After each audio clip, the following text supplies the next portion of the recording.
काका जरा शनीबद्दल काहीतरी सांगा की आम्हाला.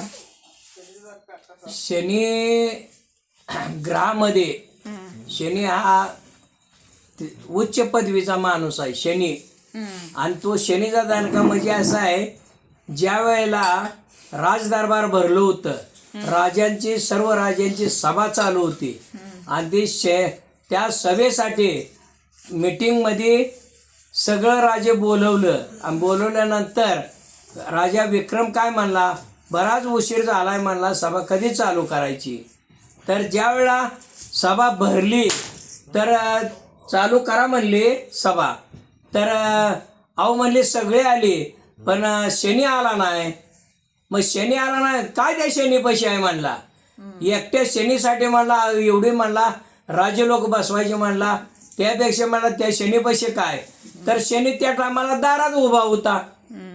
मग दारात उभा असताना शनीला वाटलं आल्या माझ्याजवळ काय आहे, म्हणजे ह्यानं मला जाणलंच नाही, विचारलं नाही आणि माझा दणका ह्याला माहीत नाही, तर ह्यालाच धावतो आता दणका माझा शनीचा.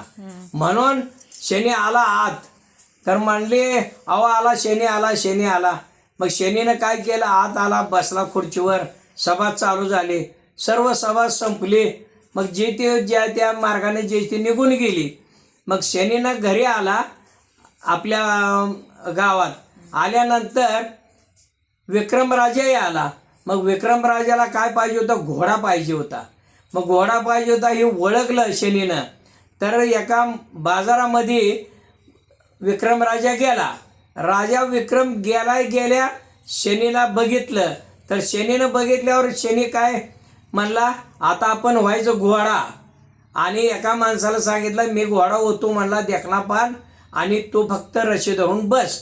आणि विक्रमराजा आला का ती म्हणतोय या घोड्याची काय किंमत. तर तू म्हणायचं एकदा बसून बघा, टांग टाका आणि मग घोड्याची किंमत करू, घोडा चालवल्याशिवाय तर मी किंमत कसा सांगू. असं म्हणल्याबरोबर विक्रमराजानं लगाम लावला, जग घोड्यावर बसला. जग घोडा जी उडला, घोडा म्हणजे कोण होता, शनी होता. शनीच घोडा झाला होता. तर असा भरारी मारली घोड्यानं, ते गगनात गेला आणि एका अरण्य प्रदेशामध्ये ते घोडा खाली उतरला. घोडा उतरल्याबरोबर विक्रमराजा उतरला. विक्रमराजा उतरून असा उभा राहतो तर घोडा गप झाला. अरे म्हणला मला जंगलात आणून सोडलं म्हणला, आणि घोडा गप्पच झाला म्हणला, आता मी कुणीकडे जाणार. असा करत करत शनी एका खेडेगावात गेला. त्या खेडेगावात अशी तरा झालती, एक तेलाचं दुकान होतं आणि त्या राजाचं दुकान असल्यामुळं ते तेलाचं दुकान म्हणजे तेल वाढायचं प्रत्येकाला विक्री. आणि त्या राजाला विचारलं म्हणला मला कामाला ठेवा दुकानदारला. तर ते दुकानदार म्हणला राहा बाबा माझ्यात कामाला, म्हणला मी तुला जेवण खाणं देतो. मग राजा राहिला दुकानात कामाला राहिल्यावर ते दुकानात संग काम करत होता.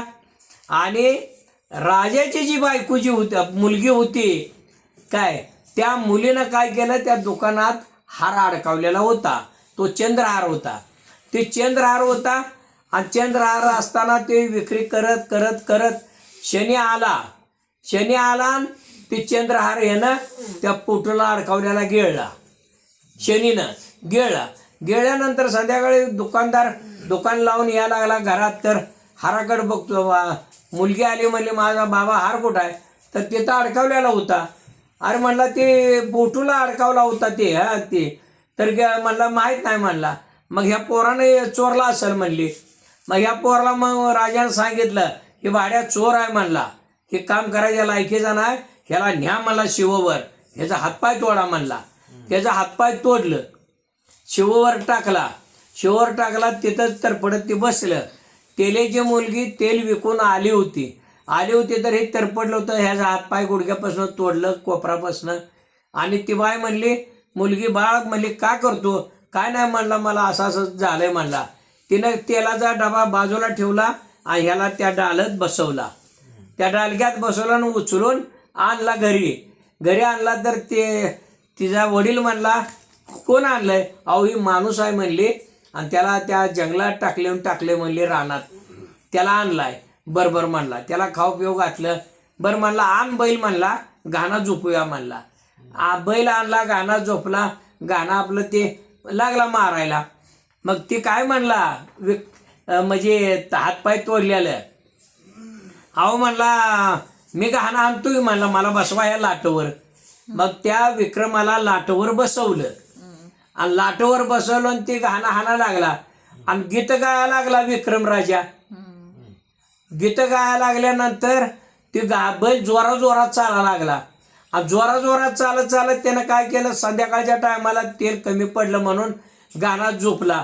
संध्याकाळी गाणं चालू केला आणि त्यानं विक्रम राग गायला आणि शेवटी पुन्हा म्हणला रात झाली दीपक राग गायला. कुणी?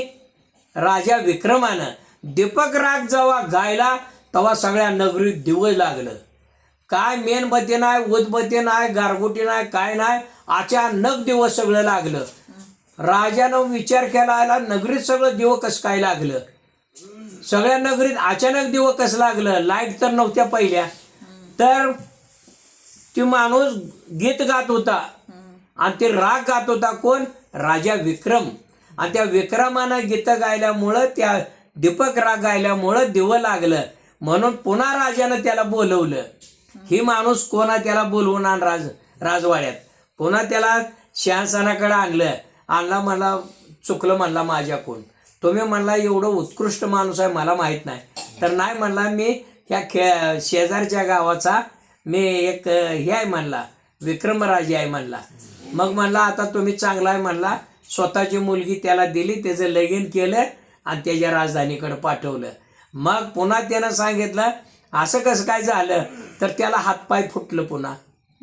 शनी म्हणला तुझा होता तेवढा 14 वर्षाचा वनवास, 9 वर्षे तुला भोग दिला, 12 वर्षांनी तुला हातपाय फुटलं. मग राजानं त्याचं लगीन केलं आणि विक्रम राजाला त्याच्या नगरीत पाठवलं. असा शनीचा खेळ आहे. म्हणून काय म्हणतात माणसं, शनीचा दणका. मी रंगनाथ कांबळे आज ह्या शनीबद्दल आमच्या दीपा यांना थोडक्यात माहिती मी दिली. याच्याबद्दल मी आपला आभारी आहे. धन्यवाद. धन्यवाद. धन्यवाद काका.